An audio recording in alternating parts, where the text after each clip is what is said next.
قراقرم اور ہمالیہ کے پہاڑی سلسلوں میں گرے دنیا کا سرد ترین صحرا سرفرنگا میں جیپ ریس کی تمام تر تیاریاں مکمل ہو گئی ہیں۔ بلند ترین سرد صحرا میں ہونے والے جیپ ریلی کے لیے اس سال 75 کلومیٹر کا ٹریک تیار کر لیا گیا ہے۔ اس جیپ ریس میں 6 خواتین سمیت 100 سے زائد ملکی ریسرز اور بائیکرز جبکہ 5 غیر ملکی ریسرز حصہ لے رہے ہیں۔ اس جیپ ریلی کی رنگا رنگ افتتاحی تقریب کل صبح 10 بجے سرفرنگا صحرا میں ہوگی۔ اس موقع پر بلتستان کے مقامی کھانوں، معدنیات اور گھریلو صنعتوں میں تیار کردہ اشیاء کی نمائش کے لیے خیمہ بستی سجائی جا رہی ہے۔ ریلی کو شائقین اور سیاحوں کے لیے زیادہ دلچسپ بنانے کے لیے دیگر ثقافتی پروگرام بھی شامل کیے گئے ہیں، جن میں بلتستان کی مقامی و روایتی کھیل پولو کے مقابلے سکردو اور شیگر میں جاری ہیں، جبکہ نیزہ بازی، رسہ کشی، میفنگ، روایتی ٹرانسپورٹیشن کے لیے استعمال ہونے والے زخ کا مقابلہ اور روایتی ڈانس کے ساتھ میوزیکل نائٹ بھی ان تقریبات کا حصہ ہیں۔ سرفرنگا کولڈ ڈیزرٹ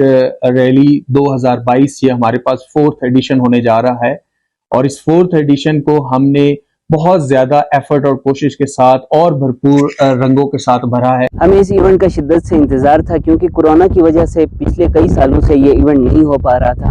اب آپ دیکھ سکتے ہیں کہ ایونٹ شروع ہونے سے پہلے سرفرنگا کی رونقیں بحال ہو گئی ہیں۔ ہفتہ کے روز جیپ ریلی کا کوالیفائنگ راؤنڈ ہوگا، جبکہ اتوار کے روز جیپ ریلی کے حتمی راؤنڈ میں ریسرز میدان میں اتریں گے۔ رات شیگر فورڈ میں ان رنگا رنگ پروگراموں کی اختتامی تقریب منعقد ہوگی۔